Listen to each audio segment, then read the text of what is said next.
All right, the crypto big three. This is Blockchain Crypto Gang, formerly known as Crypto Talk Podcast. So what we're going to talk about today is the big three of crypto. And when I speak of the big three, I'm speaking of Bitcoin, Ethereum, and XRP. Counting the stable coin, even though Tether has plenty of utility, there's plenty of use case that people have found for Tether. But Tether's a stable coin. And I know that BNB is a couple billion ahead of XRP, but I don't expect that to last throughout the bull run. So I'm speaking of the big three as Bitcoin, Ethereum, and XRP. What do I expect them to do this bull run? And of course, we know how Bitcoin goes. Typically, the rest of the market goes. You know, the meme coins will pop off from different blockchains. Some of the other coins, the Polygons and maybe Cosmos, Maddox, I already said Maddox. Cardanos, perhaps, will probably do bigger numbers because they have a smaller market cap. But let's just look at the Bitcoin, Ethereum, and XRP and why I expect them to do significantly well and pull the rest of the market up. And the biggest reason is because what I see in the big three is three different types of coins with three different markets, pretty much. Even though they could, intersect in a lot of ways. Bitcoin was really meant to be the people's coin, the decentralized way of having peer-to-peer transactions with no intermediaries, no central point of failure. And it was really supposed to be like, the people's coin. But seeing that the utility and the popularity and the demand has grown so much that the once apprehensive financial institutions and governments now see the same utility that we should have been seeing. And as a result, and because they have the resources, they're buying it up faster than it's being mined, and they're making it top heavy in ownership in the hands of the very wealthy. And we should be paying attention to that. Like, for people who are like on the fritz, they're not really understanding what the big deal is over crypto. Why are there such an enthusiastic constituency for crypto? It's because not just because of the gains. That's secondary, really. I understand people want to make money off of crypto, and God bless you, do that. There's a lot of different ways to do that. But the essence of crypto and Bitcoin, and those of us who really understand and advocate for it, is because we understand that this is the new paradigm shift financially. This is the inclusion for everybody. That's what decentralized finance allows. It allows the inclusion of everybody, whether you have a bank or not. A low threshold of entry. You can do the same type of things that rich people do to make money in DeFi, et cetera, et cetera. So that was Bitcoin. Bitcoin was supposed to be that retailers peer-to-peer, our money. Now, we have to share with institutions which are buying it up and whatnot, but expect to do well. Ethereum, on the other hand, Ethereum is all about DeFi, NFTs. It's all about utility. A lot of development, on Ethereum. You could product tracking and supply chain tracking is done with Ethereum. There's just a lot of different things. Total value locked. The different protocols in the DeFi, in respect to DeFi, is going on Ethereum, and it's going to continue that way. Even the fact that it is expensive, and there are competitors. There's other smart contract heavy blockchains like the Solanas and the Cardanos and the Teslas, whatnot. But what it boils down to is trust and development. And that's why we see the total value lock on Ethereum so high. That's why we see the development, what it is. A lot of these large corporations, most of them, I would say, that are going to use smart contracts, they're going to use Ethereum because of the long history of success with Ethereum. They're not going to want to pour billions of dollars, not all of them, some of them will, into newer blockchains that haven't really proven themselves, like the Solanas and the Cardanos. They're not going to take generations of wealth accumulated through these large corporations and gamble them continue to grow. We can expect a lot of good flippage from Ethereum, and of course some of the competing blockchains that also do what Ethereum does, they will get some action in this bull run. XRP is the institutional coin. This is the coin that is, like I said, even though you can still, some of these will cross intersect. Like you can use Bitcoin for remittance. They're doing that in El Salvador. But, for the most part, XRP, the Ripple network, is trusted by institutions in regards to remittance and cross-border payments from institutions to institutions. So that's kind of how these coins in these blockchains are playing out in the big three. Of course, like I said, there's a lot of other coins. There's several other coins that also have disruptive potential, that are really building real partnerships that you will see flourish and you will see utility out of. You will see more efficiency. You'll see it being effective and helping change the landscape of the financial world. But these are the big three. So what do I expect out of the big three? I'm gonna give you some conservative numbers that I expect by the end of the bull run, whenever that may be. It could be anywhere from 6 months after the halving in April to maybe a year after the halving in April, maybe even a little bit longer. But at the conclusion of the bull run, the peak of Bitcoin for this bull cycle, I expect conservatively, of course, I expect it to get back to the last all-time high, which would be a little bit less than a double up from right now. But I expect it to at least triple. I expect to see about a $110,000 to $140,000 Bitcoin by the end of the cycle. So of course, that's not going to make too many people rich per se, but for the long haul, you have to understand why these institutions are picking up this Bitcoin. But that's for another story. Ethereum, I think we could see $1 trillion market cap in Ethereum would put it around 8,000 a coin. I think 6,000 to 9,000 is a pretty good conservative number to see Ethereum. And for XRP, I could see a $5 to $7 XRP. And now I'm going to show you why I say what I'm saying about these particular coins. Now keep in mind, when I'm speaking of, these top three coins, making gains of 3 to 10, maybe 15x in the case of Ripple, that means that the other coins that have a lesser market cap, they're going to probably do very well. They're probably going to flip more. Now, the caveat to making good investments is also knowing when to sell and take profits. I made that mistake last bull cycle. There's a few coins I could have got off of a lot higher. Some coins that I just had to hold because by the time, I was ready to get off of them, I was still in the profit. But, it didn't make sense, especially because I felt that it would come back around, which it is. So check this out. The active supply of Bitcoin and Ethereum is at record lows. This is what happens when you see institutional interest in crypto. When you see whales, when you see, corporations utilizing and stacking up, trying to create EFTs and other derivatives, which already exist, this is what you're going to see. So the supply of Bitcoin and Ether that has moved in the last year has fallen to a record low, according to data from the block. Only 30% of Bitcoin and 39% of Ether has moved in the past year. The rest has been stagnant. That means the majority of the Bitcoin and Ethereum has been sitting still. So of course you could assume some of this is retailers, some of this is just the me's and you's holding it because we understand the cycle, and if we expect to take some profits, or maybe we have them locked in different protocols and staking or whatnot. But a lot of that is also because of institutions that plan on reselling derivatives of these coins to the retailers who should be getting the coins directly themselves. And also institutions that are picking them up to use for different reasons.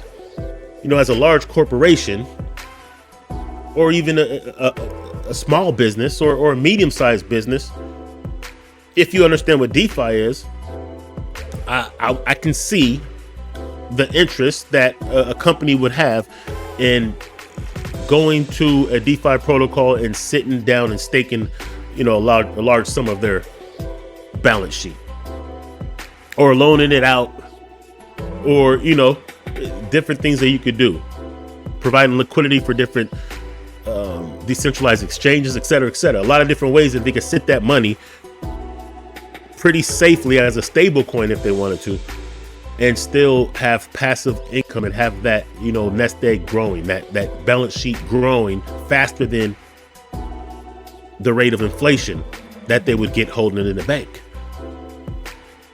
And the more that this becomes a known fact in a trusted reality, then the more you're going to see businesses, institutions, corporations, governments, wealthy people making these type of moves. These are the same kind of moves that we can make as well, though. So, that's why I'm so into DeFi, and I like to look at this from more than just to take quick profits, but also as a long-term, hedge against inflation for real. All right, so the percentage of tokens that have moved the past year has fallen to record lows for both Bitcoin and Ether, according to data from Block. So what this means is that, Bitcoin and Ethereum, there's people paying for EFTs, all kinds of different things that are going on. So Bitcoin and Ethereum is definitely on the radar of wealthy people, companies, governments even. They understand this. So this is why, it boggles my mind when I try to speak to people about crypto, and the only thing they want to talk about is the price. Or the only thing they remember is, well, Bitcoin was higher and it fell a lot. Okay. If you was holding Bitcoin at any point to now, pretty much, unless you bought the top, you would be in profit. And if you understood how inflation works, you'd understand that it's a better hedge against inflation definitely than holding it in the bank. But that's a different story.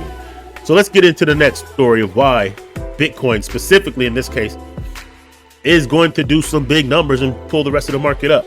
Like this is the kind of news that really people should be paying attention to, more so than the moonshot.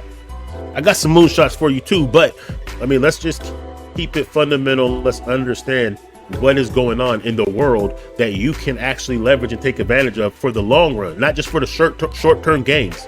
Yes, we are in a bull cycle right now, which is going to make a lot of people money for the next year or so, year and a half. But then what about when the market's sideways?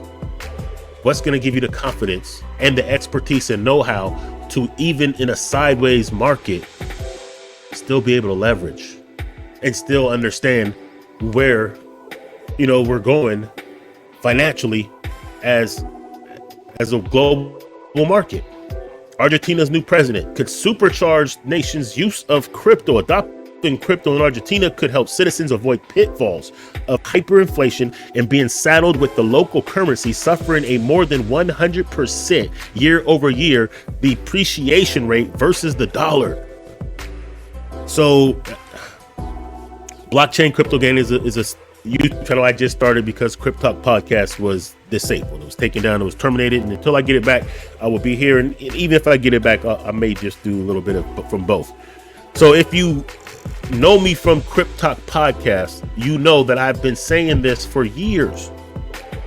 I've been telling you, there's a lot of countries in this world that can use crypto the same way that we do, that are suffering from hyperinflation, suffering from sanctions, the inability to be able to move money, that they could peer-to-peer sell their commodities, their goods and services to another country just using crypto without going through the Swift messaging system, without having to go through the traditional financial system. They could do it peer-to-peer, the same utility that we see out of it. It can help some of these smaller countries. And I also said that the advantage, or the reason why some of these smaller economies will be willing to take these risks, is because if you're suffering 100% depreciation every year, then Bitcoin is not a risk anymore. A stable coin surely isn't a risk that's pegged to the dollar. You don't even have to worry about the volatility there. But Bitcoin is not a risk. Matter of fact, pretty much any large blue chip crypto is not going to be a risk if you're suffering from 40, 50, 60, 100% depreciation every year. And this is what a lot of these smaller nations, as I said, would happen even before El Salvador. And of course, after El Salvador, I told you, other countries are going to be in Central America. They're going to be looking for these same solutions. They're going to watch to see how this happens. They're going to realize it's not really a risk. They have to make some type of bold move. And they're going to see that Bitcoin and crypto is going to be that bold move. You're going to see that in Africa. You're going to see that in Asia. You're going to see that in some European countries. You see that here in the United States to some degree. So in Argentina, the election, we're going to get to that. So after the successful bid to become the leader of South America's second largest economy was confirmed on Sunday, the price of Bitcoin shot up, and that's when it passed 38,000. So the same way President Nayib Bukele made the bold move with Bitcoin that he made, that he's never backed away from, there's going to be other countries that's going to do the same thing throughout the next year and a half. And they're not just doing this in happenstance. They've been paying attention to Bitcoin and crypto and understanding the utilities and the potential of it for probably at least a couple years now. So now his presidency could pave the way, where we at, for a greater acceptance and integration into cryptocurrencies in Argentina's economy, offering a potential solution to the long-standing issues of inflation and financial instability, according to Grayscale Research. I think I highlighted a part down here. It's not there anymore. Let me see here. There's some other things that he was saying that I thought was pretty interesting.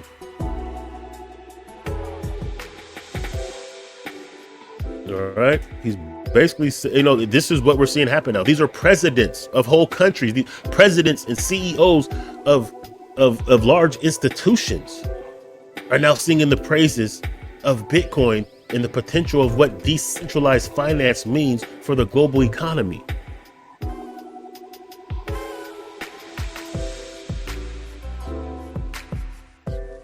So what he said, Mills' win is a positive factor for BTC's price in the long run. Yes, although some Argentinians have embraced digital currencies in the face of the pesos perpetually losing value and a soaring inflation, many citizens still opt to trade currency via illicit surveillance, or QVAS, whatever, and maintain bundles of near worthless cash. So he's basically saying, he said two things in here that I can't find right now. He said, one, the inflation. He said central banks are, illegal, illicit, criminal to some degree. And he said he said two things he wants to do is he wants to ditch their local currency for the US dollar, and he wants to integrate crypto. Okay. Check a find it. Anyway, CoinShares research and analysis, Max Shannon said Bitcoin might eventually replace the peso if the fiat currency falls apart due to reform or hyperinflation. I mean, so basically what we're seeing happen worldwide, globally, is leaders of heads of state. I did a video about a prince that was like, yo, we need crypto, Bitcoin. So,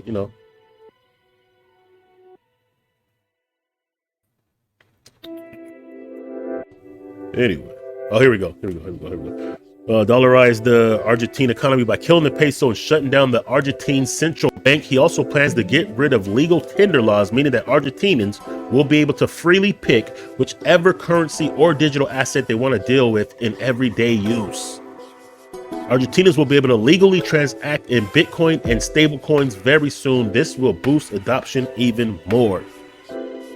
So like I said before, like the Bitcoin part, that's just like the gateway, if you will, because there's going to be some people that's going to be like, I like XRP. It's faster, it's quicker, cheaper to move if you're not using Lightning Network. It could be whatever. But what we're seeing now is that digital assets, cryptocurrencies, Bitcoin is seen in many parts of the world as more valuable than the local currency. Not just because it holds value, but the barrier of entry and the accessibility, especially for those who don't have banks. So there's that. Now let's get over to, as we end this, let's get over to what Ripple is doing. And also you have other countries. I think Georgia. Okay, that's for the Ripple, but whatever. Georgia Central Bank taps Ripple for digital currency pilot project. This is just a few weeks old. The National Bank of Georgia has partnered with Ripple to deliver its digital lari central bank digital currency pilot project. So that means that it went so far that they are saying, yeah, we're pretty much going to go with it. Let's test it out to see how it works, work out any bugs, and take it from there. So you could bet, I'm sure, that the testing will go just fine. This is what Ripple does. Like, Ripple literally has built a network of banks, financial institutions, central banks, commercial banks, remittance that XRP Ripple can be used for. So the pilot will explore practical use cases of the currency for various sectors. Central Bank of Georgia has partnered with blockchain payments firm Ripple on the country's central bank digital currency pilot project. Remember, the IMF also is tapping Ripple as far as coming up with some crypto solution globally. So when it comes to institutional utility payment services, they trust Ripple because of the development. And Ripple uniquely has a sales team, a pitch person, a go-to team that sells the idea of people using their products and services as far as when it comes to central banks. They have a point of sales, a point of contact for these kind of things, unlike the Bitcoin and like the Ethereum. So, that's why they get these contracts. Now, I understand that there are other blockchains that could be used. There's the XLMs or whatnot. There's other blockchains that could be used. But like I said before, what these banks and corporations are going to go for is something that they trust, something that they're familiar with, something where they can have some type of point of contact with.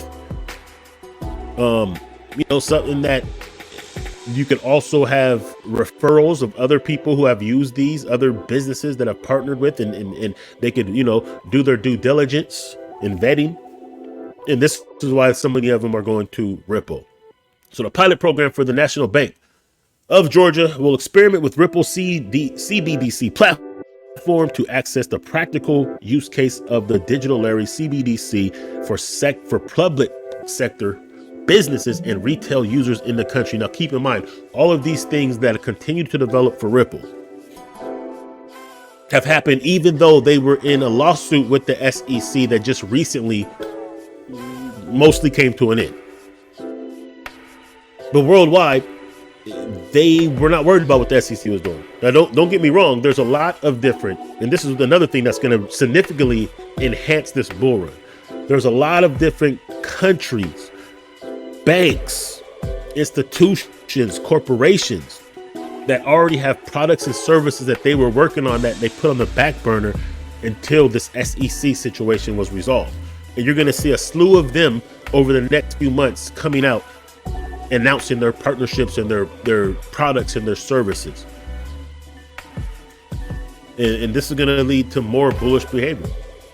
So NGB said that it selected Ripple as its key central bank digital currency partner because the company has a deep understanding of the project's purpose and use cases, as well as full commitment to the project's success. Additionally, NBG highlighted Ripple's experience in conducting real-life pilot project developments ranging from primary CBDC digital infrastructure to smart contracts and tokenization. That's another big thing that a lot of these banks are going to love about the crypto market. The fact that you can tokenize things.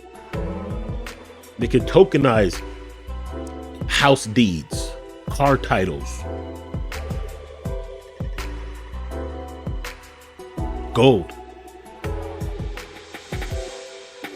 They can tokenize things in a way that makes it a way more efficient and still prove ownership of these said products. By harnessing the power of Ripple's central bank digital currency platform, this pilot will pave the way for transformative advances in the utilization of blockchain's technology within the public sector. Ripple Vice President of Central Bank's Engagement. They have a Vice President of Central Bank Engagement. This is what sets Ripple apart from other cryptos that you would think could be used the same way Ripple's being used. There's a lot of coins that are fast and cheap on solid blockchains with decent development. But I don't know if they all have a Vice President of Central Bank Engagements. So this is why I'm saying the big three is going to do what the big three is going to do. Here we go, another country. Of course, you know, news doesn't make people excited about what's going on. I don't know what does, but here we go. Colombia Central Bank, this is only about a month old, partners with Ripple for cross-border payments. In a significant development for the world of cross-border payments and blockchain technology, Colombia's central bank, Banco de la República, has forged a strategic partnership with the renowned blockchain firm Ripple. The collaboration aims to explore the vast potential of blockchain technology, improving Colombia's high-value payment system, and lays the groundwork for transformative advancements in the utilization of blockchain technology. They're saying pretty much what, Georgia was saying. So like I said, like these different countries, these different central banks, they see what's going on. Like this is the stuff that doesn't make the mainstream news for a reason. But those who control or have heavy influence and who are wealthy and who hold high positions in companies and banks and countries, they're seen and even now vocalizing their understanding of the potential and the efficiency of the cryptocurrency blockchain technology. So what is going to be built in the future as far as financially will be on the blockchain. So this is why for years on my old channel, I would say, hey, it's important to understand the fundamentals of blockchain and start with Bitcoin. Just because once you understand Bitcoin, you'll understand finances more, you'll understand the scarcity, you'll understand blockchain technology, you'll also understand DeFi, you'll understand and you'll be able to assess the rest of the coins and what else is going on in the market. Study Bitcoin, understand what's going on with these stories that you're not seeing on the mainstream media, because it would be a conflict of interest to the current financial system, to the status quo, to the traditional finance. It would be a conflict of interest until you see what you will see. What you're starting to see is these central or these commercial banks, these financial institutions, blah, blah, blah. Stop saying the word financial institution too much, but you know what I mean. As they continue to develop their products and services, they'll be willing to introduce them, and then you'll see the commercialization of blockchain technology and cryptocurrencies. Unfortunately, for the masses, they'll probably end up going to the centralized route, not understanding that they can actually take greater advantage and have greater rewards and greater control and security by doing these things on their own. The things that we're going to see developed from these governments and corporations are going to be things that already exist right now. They might be easier to access. They might be more commercialized, so they'll be better known. But think about it like this. We'll probably see a Bitcoin EFT in 2024. We'll probably see an Ethereum EFT in 2024. And of course, the Ethereum and Bitcoin spot EFTs, the ETFs, what is it? Whatever. ETFs. They're going to be okay, so they're going to actually represent real Bitcoin and Ethereum. But for those who get these, they're not going to actually be holding Bitcoin and Ethereum. They're going to just have IOUs. They're going to have a piece of paper that says, hey, you have this much of Bitcoin. When you want to sell it, however much that much worth of Bitcoin is worth is what you'll get minus fees. And they're going to have fees. Like, they wouldn't make money if they didn't. All because what? You don't want to learn about private keys because you don't want to custody it yourself. I understand for some people that's going to just be what they're going to do. It's going to be easier that way. They're dinosaurs. That technology is going to seem too clumsy and too difficult and challenging. But for the majority of people, you would definitely benefit by being able to hold your own assets and do your own thing with them if you know how to navigate throughout the decentralized protocols that exist. But that's only going to be a chosen few, and hopefully that's you.